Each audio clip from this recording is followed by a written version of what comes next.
અને રવિવારનો ટાઈમ હશે ને એટલે મને 6 વાગે 5 વાગે ઉઠી જવા હા કોકરિયા યા તો પછી અટલ બ્રિજ જવાનું થાય ને જો ધજા જે ઇન્સ્ટાગ્રામ અને યુટ્યુબ પર જે ફેમસ ધજા બતાવવા યાર એ હે ગાઈસ ગુડ મોર્નિંગ ફરીથી નવા બ્લોગની અંદર સ્વાગત છે. તો ગાઈસ જે બી રવિવાર આવે ને એ રવિવારના દિવસે મારે આવું થાય.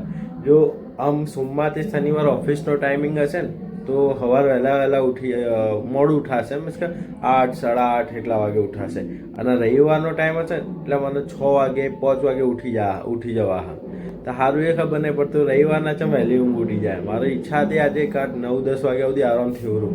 આજે 5-6 વાગ્યાની ઊંઘ જ ઉડી ગઈ તો ઊંઘ જ નથી આવતી. તો એ મોડ 7 વાગ્યા સુધી ઘૂર્યો 7-7:30 વાગે જસ્ટ હમણાં ઉઠ્યો. ઉઠીને નાહી ધોઈને ફ્રેશ થઈ ગયો.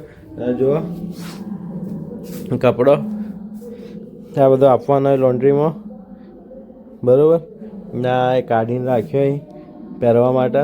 તો જોઈએ પેલાને આપવો પડશે. પેલાને તો નહીં જ આપવો, બીજી જગ્યાએ જ આપવો. એ જગ્યાએ નહીં આપવો કારણ કે એને મને ખબર હે કે એ રહ્યો હે ને બુધવાર પહેલાં નહીં આપે અને પછી મારે ઘેર જવાનું તો લોચા થઈ જશે.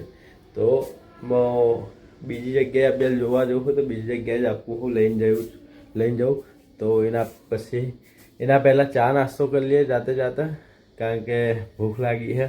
તો ચા નાસ્તો કરીને પછી નીકળીએ આપણે ને આપણે એક કામ હોય ને આજે શાયદ કોકરિયા યા તો પછી અટલ બ્રિજ જવાનું થાય કારણ કે ઘેરથી મારા બેન લોકોને આવી રહ્યા છે તેમને લઈને જવાનું થશે. તો ગાઈસ ચા નાસ્તો થઈ ગયો અને કપડાં લઈને નીકળ્યા હવે લોન્ડ્રીમાં હાલ દઈએ બાઈક આપણું. બાઈકે ધોરાવું કરું પણ ધોરાવાનો ટાઈમ નહીં મળતો. તો પહેલાં કપડો હાલ દઈએ પછી બીજી બધી વાત બરાબર. નીકળીએ ફટાફટ. તો ગાઈસ કપડો લોન્ડ્રીમાં આપ્યા પછી આવી ગયો ભગવાન સિંધુ ભવન ના અહીંથી હવે જવાનું છે અમારે બારેજા મેલેડી માના દર્શન કરવા માટે. બારેજા નીકળો હો તો એ રિક્ષાની વાટ જોઈએ. રિક્ષા આવે તો પેલા લોકોને મારા બેન લોકોને બધાને નીકળીએ ને હું નીકળું બાઇક પર બરાબર પાછળ. તો એ રિક્ષા હોય તે જોઈએ ને રિક્ષામાં પછી નીકળીએ. જો ગાઈસ મંદિર આવતા traffic jam full traffic jam થઈ ગયું. તો ગાઈસ બારેજા પહોંચી ગયા. જો આજ તો રવિવાર એટલે ટ્રાફિક બી ખૂબ છે. જો ગાઈસ મંદિર માટે વેટ જેવો લાઈન જેટલી લાગેલી છે અને જેટલા બધા પબ્લિક આવેલી છે દર્શન કરવા માટે.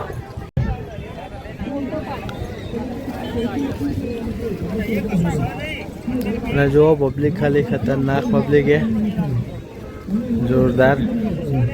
લાઈનમાં ઊભું રહ્યા એવું તો હે જ નહીં કારણ કે લાઈનમાં 1-2 કલાક નીકળી જ જાય ને આ લોકોને મોડું થાય ઘેર જવાનું તો અહીંથી જ દર્શન કરવા પડશે. ને જો ધજા જે ઇન્સ્ટાગ્રામ અને યુટ્યુબ પર જે ફેમસ ધજા બતાવવા યાર એ જો ગાઈસ આજે રવિવાર તો એટલી બધી પબ્લિક જો ખાલી કેટલા બધા દર્શન કરવા આવેલા. રવિવારના તો ખૂબ જ પબ્લિક હોય. કોણ આવેલું બારેજા ધામ કમેન્ટ કરજો ને.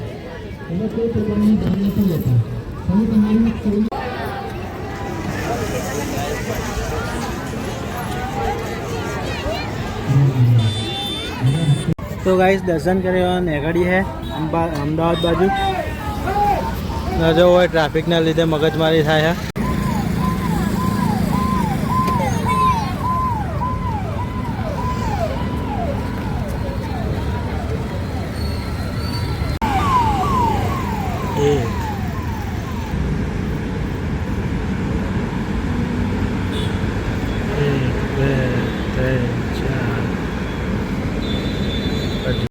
તો હે ગાઈસ આવી ગયો ગાંધીનગર બરાબર.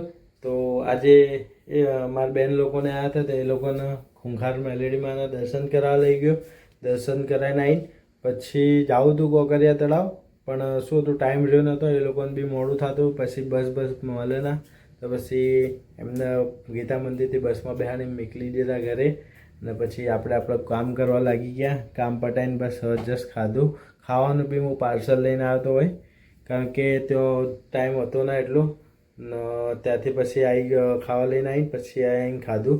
અને બીજું કે કપડાં બી હું અહીં લઈને આવ્યો છું કારણ કે પહેલાં એને લોન્ડ્રીમાં આપ્યા હતા તો કપડાં બી લઈને આવ્યા, અને કપડાં બી 1 અઠવાડિયાથી એને આપેલા હતા. તારા એને બેલ ખોલીને કે પ્રેસ કરવાનું બાકી હતા. હું ચાલશે પ્રેસ નહીં કરું તો મને હાલ દે હાલના, કારણ કે મારા જોડે કાલ બી એક બી કપડું પહેરવા નહીં. તો આજ વગર પ્રેસવાળા બી લઈને આવ્યો હું.